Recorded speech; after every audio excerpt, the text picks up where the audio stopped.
head up to Scotland with the SNP spokesperson, Tommy Sheppard. Tommy Sheppard. Mr. Speaker, the leader confuses matters with reference to MPs as key workers.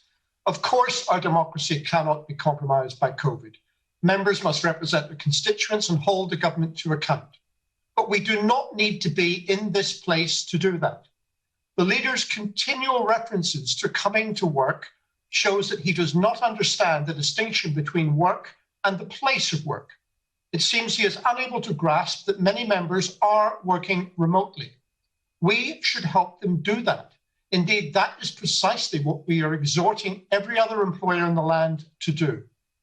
A majority of members want to participate in debates without putting themselves and the public at risk, and they should not have to divulge confidential medical information to do so.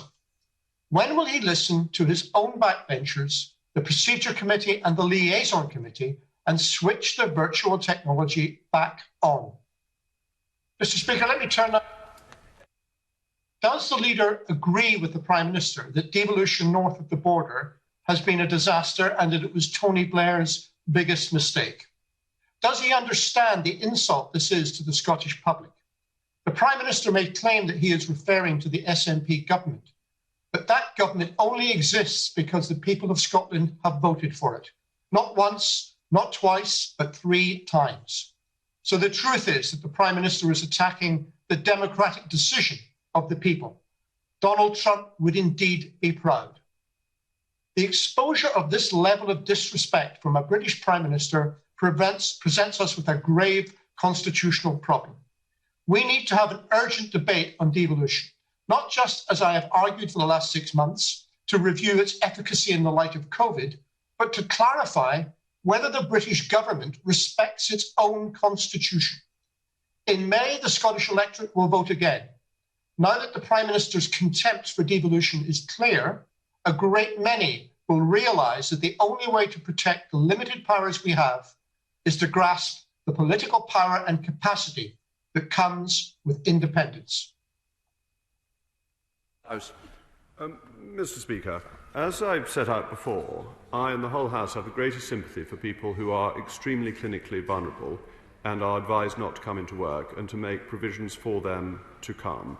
I have sympathy with people who are in difficult circumstances that don't fall into that category, even if the guidelines don't actually provide them with the security that they may be asking for. I have much less sympathy for members of the Scottish National Party who don't actually like coming to Parliament in the first place. As regards what the Prime Minister said about devolution, let's look at the record of the SNP, because it is a tragic record of failure.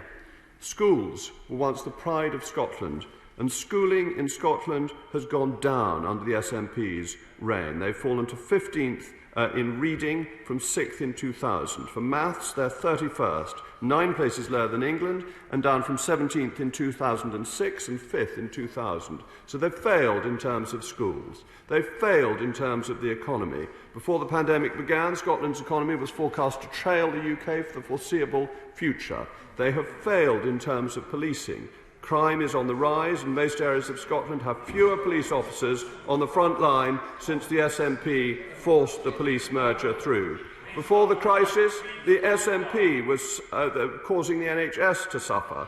£850 million on waiting times improvement plan was a failure. Scotland's public sector watchdog said the NHS was under increasing pressure in 2019. The SNP has failed to tackle Scotland's chronic shortage of GPs. After years and years of SNP grandstanding on welfare, the SNP is failing to deliver on their own promises in terms of welfare, and SNP ministers even had to hand back responsibility for one benefit to the Department of Work and Pensions. The failure of devolution is the failure of the Scottish National Party. And just to add to the fun of it, they're also mired in some discussion about who can remember who sent texts to whom. But it might be ungracious of me to delve into the inner workings of the relationship between very fishy Scottish figures.